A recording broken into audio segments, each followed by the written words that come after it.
la mañana. José Minarrieta, presidente del Sindicato Médico del Uruguay. ¿Cómo le va? Buenos días, gracias por acompañarnos. Buenos días, muchas gracias por la invitación. Bueno, tenemos muchísimos temas para conversar con usted. Queremos hablar sobre, el último plenario que analizó, por ejemplo, temas de seguridad para los médicos. Tenemos también lo de las cámaras que se promueve ahora estén incorporadas en las operaciones. Pero antes, doctor, situación Casmu. El Parlamento aprobó la extensión de la intervención. Falta el tema presupuesto, falta el tema plata. Allí la oposición pide más información al Ejecutivo para que llegue esa iniciativa. Los médicos, ¿el comité analizó el panorama? Ayer estuvimos en el comité ejecutivo del Sindicato Médico conversando estos temas. Ajá. Sabemos, sí, que vimos el proyecto de ley, que tiene 4 artículos. El primero de ellos fue aprobado, que es el que prolonga la intervención por 2 años, o hasta 2 años más, que también es una forma de proteger que la institución no entre en concurso, ¿verdad? Claro. Quiebre. No asistir a un nuevo Casa Galicia, digamos. Exactamente. Y bueno, falta, sí, es cierto, toda la parte del acceso al fondo de garantía, que no es dinero que se le presta a la institución, sino una garantía para que justamente la institución pueda manejarse financieramente de forma adecuada y cubrir sus necesidades. Es una situación que ya lo sabemos de hace muchos años, tiene una complejidad importante. Ayer escuchaba al subsecretario del Ministerio de Economía diciendo que seguramente esto iba a llevar décadas, y es lo más probable, porque lo que sí se ve es que hay una mejora en las cifras, en los números, que la empresa de a poco va recuperando su capacidad de moverse económicamente, pero que eso va a llevar mucho tiempo hasta que esté totalmente recuperado. Y la prioridad es mantener la asistencia de calidad para los 171.000 socios. Y bueno, los médicos también, ¿no?, haciendo su aporte, porque a los médicos se les descuenta de su sueldo, una parte que va desde un 11 y algo por ciento a un 6%, para capitalizar la institución. ¿Entiende que se va por el buen camino? Bueno, entendemos, sí, que la institución ha tomado un camino que, en principio, por lo que los números dicen y nuestros asesores nos plantean, tiene posibilidades de persistir en el tiempo y de mantenerse como tal, que es un pilar en el Sistema Nacional Integrado de Salud, porque es una institución muy grande y por lo tanto es de interés de todos que eso sea así. Desde la perspectiva de los médicos, ¿da seguridad hoy trabajar para el Casmu? Sí, no ha habido, no ha habido despidos, no ha habido... Sí, obviamente que cuando se reforma una institución, de alguna manera se va a menos, porque no hay que olvidar que el Casmu tuvo mucho más socios que lo que tiene ahora. Por lo tanto, siempre es necesario, cuando sucede un cambio de ese tipo, ajustar la estructura. Pero no hemos tenido planteos de los médicos que entiendan que haya inseguridad. El Casmu es una de las instituciones donde los médicos que trabajan son dependientes. Y eso, los médicos trabajadores del Casmu sea dependiente, como pasa también en otras instituciones, por suerte, es algo que protege al trabajador. ¿Qué debería, entienden usted, haber hecho esta directiva y junto con los interventores si no se hizo todavía? Bueno, no es una respuesta realmente que... Nosotros trabajamos como sindicato médico en una mesa bipartita en conjunto con Casmu, donde la unidad de negociación del sindicato médico junto con el núcleo de base de Casmu, el sindicato médico, trabajan estos temas permanentemente. Y tenemos una visión desde ese lugar, de los compañeros que están trabajando y compañeras que trabajan en ese lugar, de que ha habido una actitud muy positiva de la empresa de mejorar la calidad de la asistencia, de cubrir situaciones que antes no estaban cubiertas, sin afectar el trabajo médico y sin afectar el trabajo no médico. Y pensamos que por esa difícil cornisa se ha caminado de buena forma. Y tenemos esperanzas de que esto se solidifique, digamos, mejore y algún día podamos decir que hay una institución saneada. O sea que el cuco de un Casa Galicia en el Casmu para ustedes no existe. Para nosotros en este momento no existe, ni ha existido en estos últimos años. Usted se entiende que si se sigue esta línea se va por buen camino, pero que sí va a demorar décadas o un tiempo largo. Eso es lo que plantean economistas que tienen... Subsistencia sola, claro, sí solo. Sí, eso es lo que plantean economistas que tienen mucha información. Obviamente el acceso a la información acá también es un tema y nosotros, además de que yo soy médico y no entiendo mucho de números, sí sabemos que por la información que se tiene hay un avance en la dirección correcta. A veces los temas de agenda, ¿no?, baja la espuma y nos olvidamos un poco, pero cuando fue Casa de Galicia todos decíamos que no haya otro Casa de Galicia, cuando viene Casmu, que Casmu no sea Casa de Galicia y que no haya otro Casmu. ¿Hoy hay otras instituciones que estén en una situación compleja que haya que atender? Tenemos la situación de CUDAM, que es una institución chica, pero que tiene casi 50.000 afiliados, ¿no? O sea, si Casmu tiene 171.000 afiliados y es una institución grande, CUDAM, con casi 48.000 creo que tiene. Es una institución que tiene soporte también y que se está trabajando, como se ha informado, en una futura absorción o bueno, un tipo de alianza que todavía no está clara con la América Uruguaya. Y bueno, y nosotros también estamos trabajando en la negociación de ese pasaje, digamos que si todo se firma y la Junta Nacional de Salud lo aprueba y funciona, seguramente se constituirá una institución única, digamos, uniendo esas dos instituciones, que lo que va a generar una institución grande, porque América Uruguaya tiene 330.000 afiliados, más estos 47.000, sin pérdida de puestos laborales, ni pérdida, ni afectación de los laudos médicos, que es una cosa que hemos trabajado en conjunto y que tenemos el compromiso de ambas instituciones. Y creo que también en esa institución que estaba con peligro, digamos, no de cierre, pero sí de tener una crisis económica sustancial, con esta absorción quedaría solucionado si todo sigue como estaba planteado hasta este momento. Doctor, el otro día el senador Bordaberry tiró un gato sobre la mesa que generó ya mucha discusión, incluso reuniones a nivel de colegio de abogados, con conversatorios, en fin.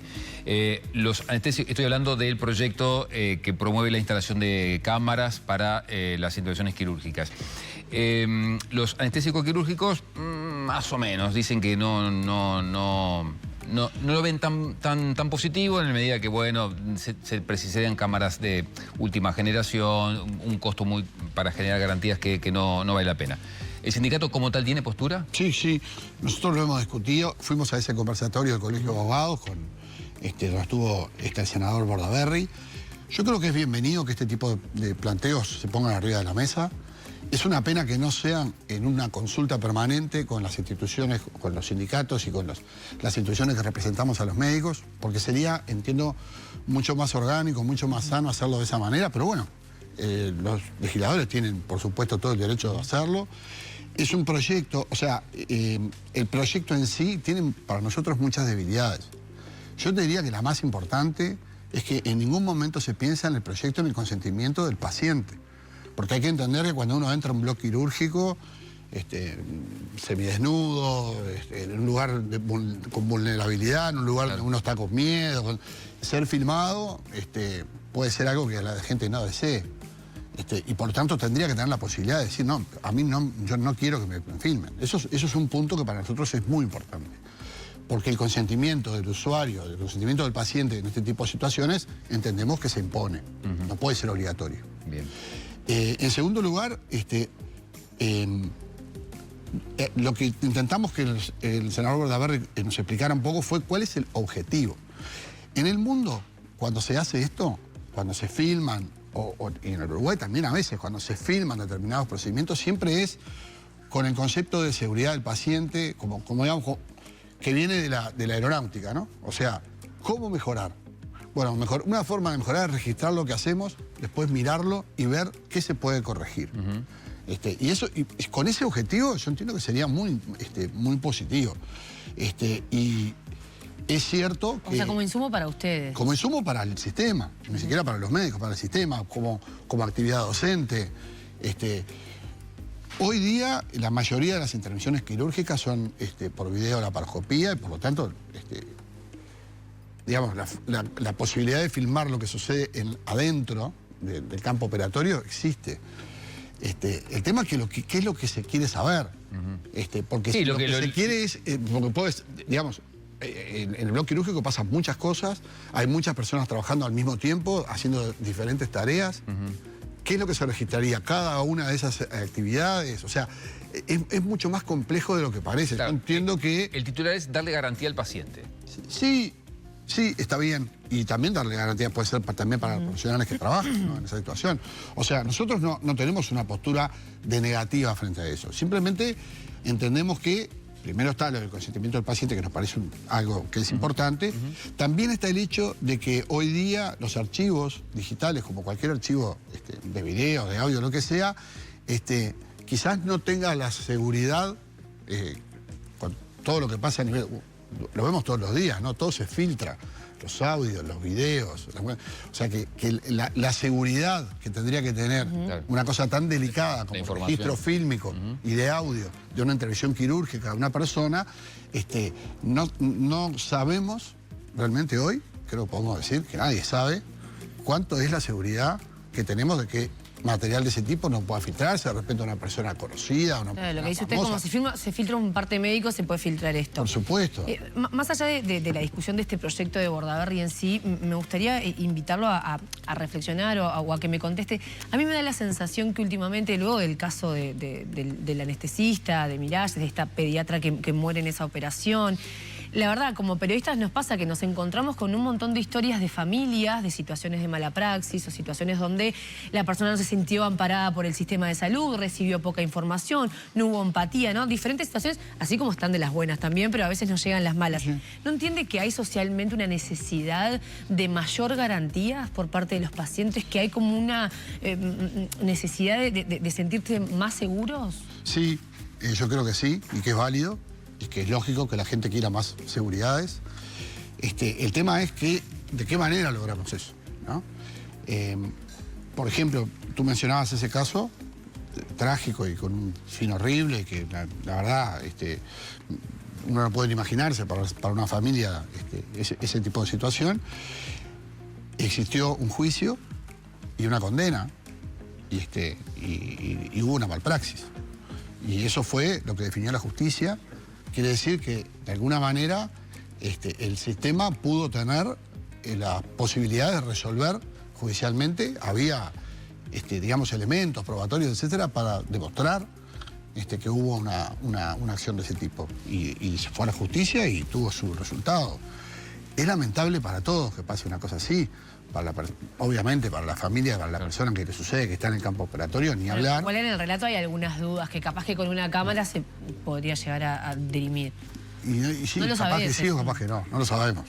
La verdad no sabemos. De hecho, en realidad, te vuelvo a repetir, hubo un juicio y hubo pruebas y hubo una condena. O sea, elementos probatorios, supongo, yo no conozco obviamente la carpeta judicial, pero elementos probatorios tiene que haber habido. Si no, no se condena a una persona. Entonces, en ese caso, obviamente que el final es horrible de todas maneras y no tiene reparación. Pero hay cientos de miles de actos quirúrgicos y médicos todos los días en el país que tienen buenos resultados, hay otros que tendrán malos resultados, algunos serán quizás por malas prácticas de los médicos. Puede ser, yo no lo discuto y sucede. Que es distinto de entender que el error médico es parte del trabajo. Una cosa es el error y otra cosa es cuando hay negligencia, impericia, o sea, figuras jurídicas. Y después el proceder, cómo se ignora a veces al paciente, qué información se le da o no se le da al paciente, qué tan preparado fue el paciente a ciertas instancias. Hay como un montón de cosas más allá del acto médico, ¿no? Claro, pero son cosas distintas, ¿no? Una cosa es un hecho que tú marcás, que yo creo que es cierto. Los médicos y el sistema en general tiene que ser mucho más empático y dar mejor información y de calidad y asegurarse de que la persona entiende la información.